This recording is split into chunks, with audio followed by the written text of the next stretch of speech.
Okay, today on the 2013 Honda CR-V, we're going to be changing out the alternator.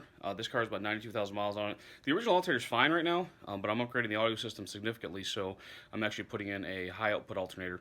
And I thought this would be a great time to document the project and show you guys what you need to do. So here we go. Okay, so this shouldn't be too bad of a job. You can actually see the alternator down here. Those are the openings for the cooling openings there. But the first thing that's in our way is the coolant bottle. Okay, this actually pulls straight up and out of the way. It's held in, has that plastic, goes down into that metal bracket there. So I'm just going to tuck it over here. It actually stands there nice and neat for you. It's come out of this metal bracket here. So the next task is to get this serpentine belt off, which we do by releasing the pressure on this tensioner. So we're going to have to turn it that way, and then we can pull the belt off this this pulley here. Now, there isn't enough clearance here, I didn't find, at least with my ratchet and socket, to actually put a socket on this, which is kind of frustrating of Honda. I would have thought that they would have left us a little bit more room. So what we're going to do here instead is that's a 14 mil head. So I'm going to put this 14 mil wrench right there.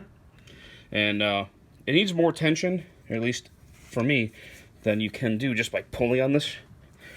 You can't quite pull it enough that way. So I've got a larger wrench. In this case, I'm using a 19. I'm just going to hook it on there. Okay. All of a sudden, I have a much longer 14 mil wrench, and you'll see how the tension releases off that belt. Okay, so I can't really pull the belt off with one hand also, but what you'll do is you'll pull the belt off the top of this upper pulley here, right here. So I'll do that now, and then we'll get moving on to the next steps. So this is the alternator that's going on. So already I know that we have one bolt on the top, and we have two bolts on the bottom. I'm not sure if I'll be able to easily show you the two bolts on the bottom in the video, because I think it's going to be something I have to kind of feel down there for. But that's what we're going to be working with. I strongly recommend that you disconnect your battery before you do this, because this line right here is a direct line to the battery. It's not usually fused.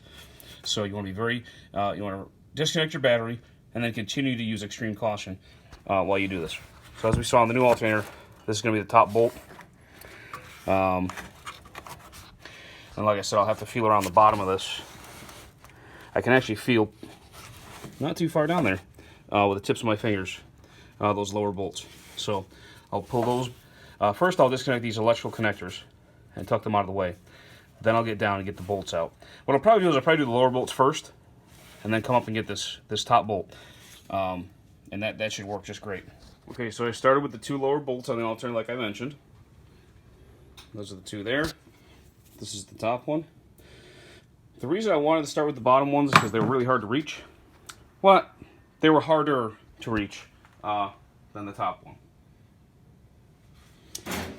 So basically what I was able to do to get to the lower ones was a regular ratchet, 12 millimeter deep socket, and there was enough room to work there. It was tricky. You had to use both hands to guide the socket onto the head of the bolt, crack it loose, and then spin it. But once they got loose, I was actually able to remove these pretty much with finger pressure after that. So then that brought me to the top bolt that we could see easily before. So that's pretty self-explanatory. Get that out. So now the point that I'm at now is I have the alternator loose in this cavity. And my next step here is going to be to disconnect the battery positive terminal from underneath this boot. I've already disconnected the other electrical plug that's already loose. So that's looking like a 10 mil. So I'll just get a 1/4 inch drive ratchet, 10 mil socket, and crack that puppy off, and then I should be able to get this alternator out of there.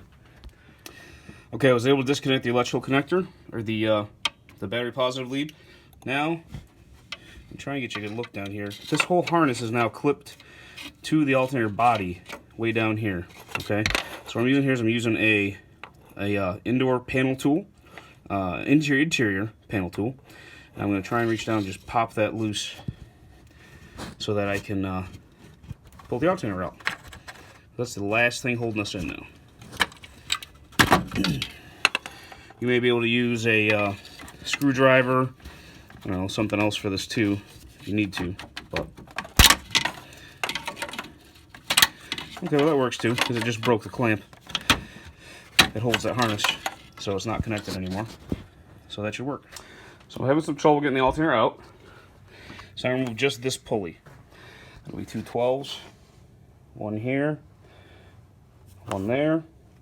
That should pop this off for me, and that should be just enough room to get the alternator out. Okay, so I've loosened the top bolt, remove the lower bolt, and I can actually rotate the offending part up out of the way, and that does give me enough room,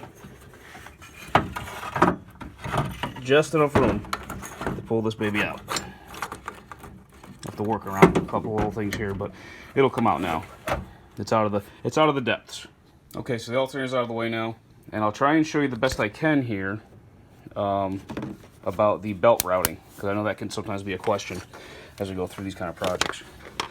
So, starting back there at the crankshaft, you see it goes from the bottom of the crankshaft pulley, it goes underneath, all the way at the bottom here, underneath the AC compressor. Then the flat side goes behind this big pulley here, which I'm not sure what that is right now. Maybe that's a water pump, but I haven't looked deep enough into that to figure that out. It's going to come off the water pump, and we go around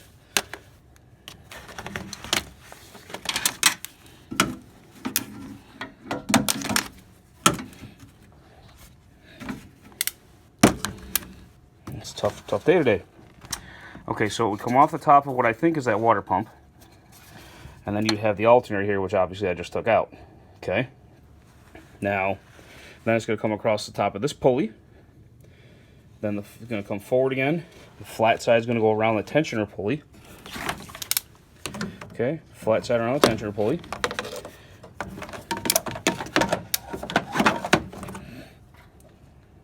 Right there. And that takes you back over to the top of the crankshaft pulley. So I don't know how much that helps, because it's kind of tricky. It's a tight space for me to show you that. But hopefully that's enough info. If you ever have your belt off or need to get it back on, hopefully you can follow what I just tried to show you there.